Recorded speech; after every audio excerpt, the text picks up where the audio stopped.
Leg spin বল করতে গেলে সমস্ত মাসলগুলোর একটা স্ট্রেংথ লাগে, হাতের একটা কাজ আছে। দেখেন আমরা কি এক্সারসাইজ গুলো দেই। পুরাটা করতে আমাদের প্রায় 40 মিনিট থেকে 50 মিনিট সময় লাগবে।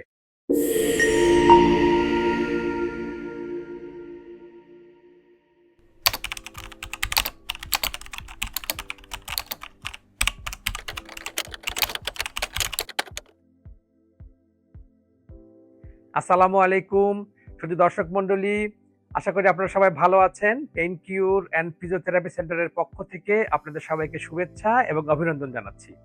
আজকে আমরা কথা বলবো, আমাদের সাথে আছে মোহাম্মদ সোয়াইব, 14 বছর বয়স। ও আবাহনী লিমিটেডে খেলছে, ক্রিকেটার। 14 বছরের আন্ডার 15 বা আন্ডার 16 যে দলগুলো আছে সেখানে সে প্র্যাকটিস করছে। আশা করছি তার খুব আশা সে ন্যাশনাল টিমে খেলবে, আমাদের একজন বড় ক্রিকেটার হয়ে আমাদের দেশের ভবিষ্যৎ। তো ও আমাদের কাছে ওর বাবা নিয়ে এসছে। ওর যে সমস্যাটা সেটা হলো ও লেগ স্পিন বল করতে চায়। এখন লেগ স্পিন বল করতে গেলে একটা, আপনারা জানেন শুধু দর্শক, যে হাতের একটা কাজ আছে।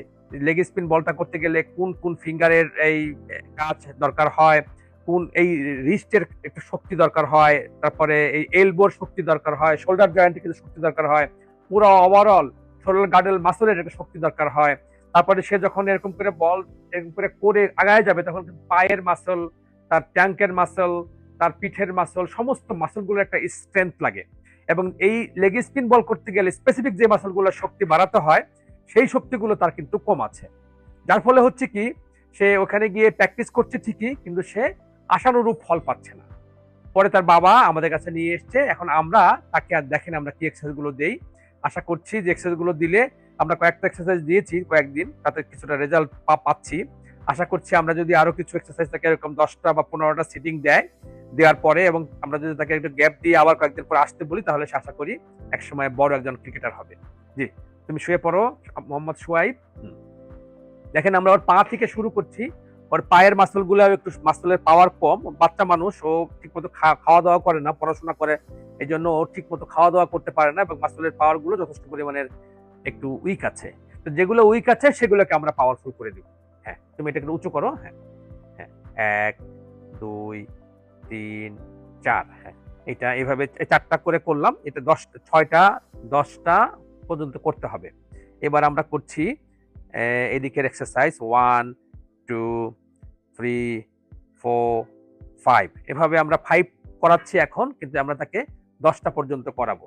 এদিকে আমরা ইনভার্সন টাইপের যে মাসল এক্সারসাইজ গুলো আছে সেগুলো করাতে হবে। হ্যাঁ, তুমি এদিকে করো, এদিকে করো। হ্যাঁ, 1 2 3 4 5। হ্যাঁ, তারপরে আমরা হ্যামস্ট্রিং এবং কোয়াড্রিসেপস এই মাসল গুলো করাতে হবে। হ্যাঁ, আমরা কোয়াড্রিসেপস করছি, স্ট্রেন্থেনিং। হ্যাঁ, 1 2 3, এভাবে 10টা। আবার যখন আমরা হ্যামস্ট্রিং করবো, তখন এটাকে সে এরকম করে ভাঁজ করবে, আমরা এখান থেকে বাধা দিব। হ্যাঁ, ভাঁজ করো। হ্যাঁ, 1 2 3, এভাবে 10টা করবো। তারপরে আমরা এখানে এই এই হিপের কিছু এক্সারসাইজ আছে, যেমন তারা এইদিকের ইন্টারনাল ইন্টারনাল রোটেটর, এটার একটু উইক আছে। হ্যাঁ, ইন্টারনাল রোটেশন করো। হ্যাঁ, 1 2 3, এভাবে 10টা। সেম এই পায়ে সেম, এই পায়ে সেম। এরপরে তাকে আমরা অ্যাবডাক্টর গ্রুপের, হিপ অ্যাবডাক্টর গ্রুপের কিছু মাসলের পাওয়ার বাড়াবো। সেজন্য আমরা তাকে এই ইলাস্টিক গুলো ব্যবহার করব। প্রথম দিকে এটা প্রাথমিক স্তরের, এটা একটা মাপ আছে 5 কালারের, এরকম এক একটা কালারের এক এক ধরনের রেজিস্ট্যান্স। প্রথমে আমরা ছোট রেজিস্ট্যান্স দিকে শুরু করছি। এই রেজিস্ট্যান্স থেকে শুরু করছি, গ্রাজুয়ালি আমরা কালার চেঞ্জ করে করে আরো বেশি রেজিস্ট্যান্সে যাব। যত বেশি রেজিস্ট্যান্স ওভারকাম করতে পারবে, তত বেশি শক্তিশালী হবে। হ্যাঁ, তুমি এটা করো। হ্যাঁ, 1 2 3, এভাবে 10 টাইমস। তারপরে আমরা এখানে চলে যাই।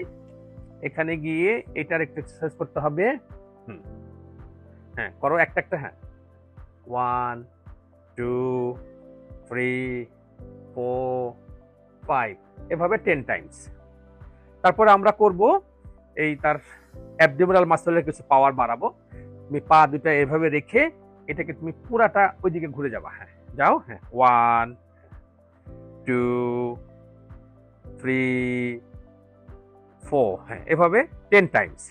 এই দিকের মাসল, ট্রাঙ্কের মাসল, ট্রাঙ্ক মানে পেটের মাসল, কারণ ও যখন বল করতে যাবে তখন এই পেটের মাসল গুলা কাজ করবে, এটা শক্তি যথেষ্ট থাকতে হবে। হ্যাঁ, এদিকে 1 2 3 4 5, হ্যাঁ, এভাবে 10 টাইমস। তারপরে আমরা অ্যাডাক্টর গ্রুপের মাসলের পাওয়ার বাড়ানোর চেষ্টা করছি। একটা বালিশ দিয়েছি, বালিশটাকে সে চাপ দিয়ে ধরে তার এটা ব্রিজিং করবে, এটা উঁচু করবে। হ্যাঁ, উঁচু 1 2 3 4 5, হ্যাঁ, আবার 1 2 3 4 5, হ্যাঁ, আবার 1 2 3 4 5, হ্যাঁ।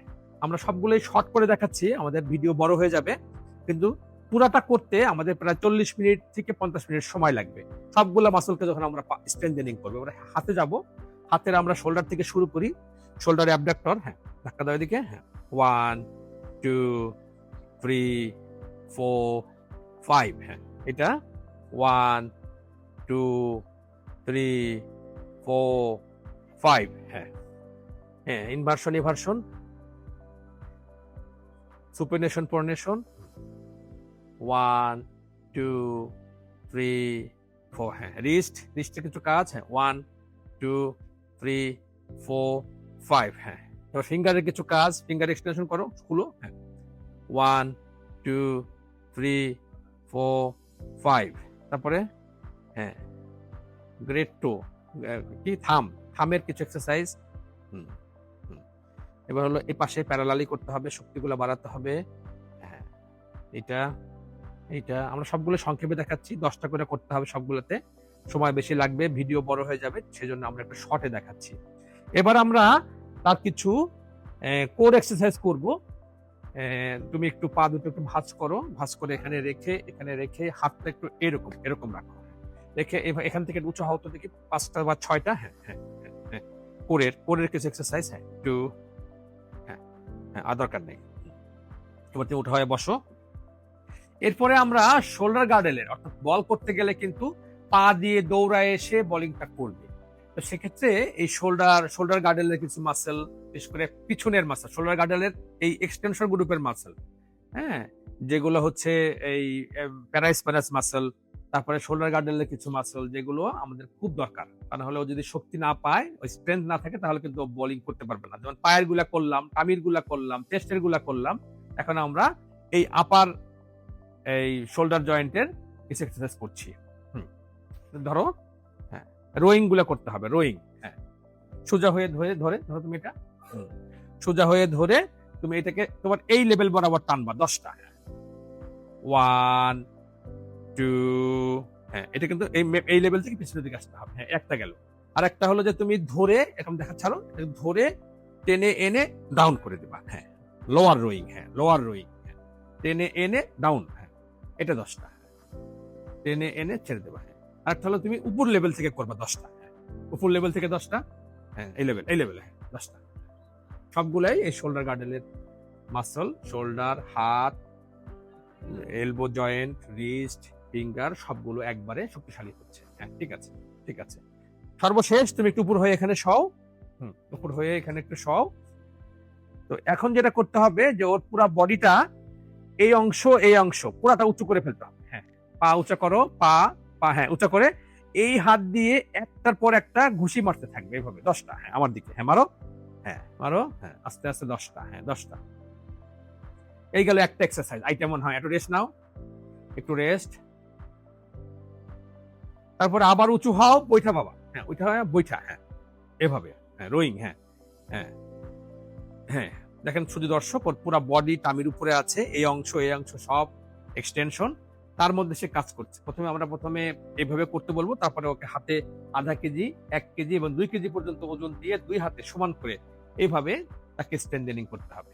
হ্যাঁ, লাস্ট আর একটা আইটেম আছে, সেটা করলে আপাতত এক সেশন শেষ হবে। হ্যাঁ, আবার উঁচু হও, উঁচু হয়ে এইখানে বাটারফ্লাই, হ্যাঁ, বাটারফ্লাই হয়ে পাখির মতো উঠতে হবে। হ্যাঁ, পুরো। হ্যাঁ, 1 2 3 4 5। হ্যাঁ, ওকে, হ্যাঁ, থ্যাংক ইউ। তো এভাবে যদি আমরা করতে থাকি, আমরা সংক্ষেপে করলাম, এভাবে যদি আমরা করতে থাকি, তাহলে আশা করা যায় ওকে 2 সপ্তাহের একটা সেশন দিব আমরা। 2 সপ্তাহ সেশন দেওয়ার পরে ওকে মাঠে পাঠানো হবে। তারপরে আমরা দেখবো যে কি পরিমাণ ইমপ্রুভ হয়েছে, এবং ইমপ্রুভ হওয়ার পরে দেখি যদি কোনো জায়গায় যদি সমস্যা হয়, কোনো ফিঙ্গারে, কোনো জায়গায় যদি এরকম পেইন হয়, বা কোথাও যদি এরকম হয় যে উইকনেসের কারণে সে পারছে না, যদি এমন হয়, তখন তাকে আবার আমরা রিএডুকেট করব, মাসল পাওয়ার বাড়াবো এবং তাকে কিছু আমরা থেরাপিউটিক মডালিটিস যেমন টেন্স বা আইএফটি এগুলো আমরা ইউজ করতে পারি। আশা করি ও এ থেকে অনেক ভালো উপকার পাবে। আপনারা দেখে হয়তো বুঝছেন যে ব্যায়ামগুলো খুবই সহজ, হয়তো প্রাথমিক পর্যায়ে আপনারা বাসায় ওটা করতে পারবেন, কিন্তু অবশ্যই একজন এক্সপার্টের কাছে আসতে হবে, তা নাহলে মাসল ইনজুরি হতে পারে এবং কোথায় কতটুকু রেজিস্ট্যান্স দিতে হবে এটা কিন্তু স্পেসিফিক আগে মেজার করতে হবে। এটা একজন অবশ্যই কনসালটেন্টের কাছে আসতে হবে। তারপরে যদি আপনি এভাবে নিয়ম অনুযায়ী প্র্যাকটিস করেন তাহলে আশা করা যায় যে একজন সফল ক্রিকেটার বা ভালো ফুটবলার বা ভালো কোনো একটা ক্রিকেটার, ভালো একজন ভবিষ্যৎ স্পোর্টসম্যান হওয়া সম্ভব। সবাইকে ধন্যবাদ।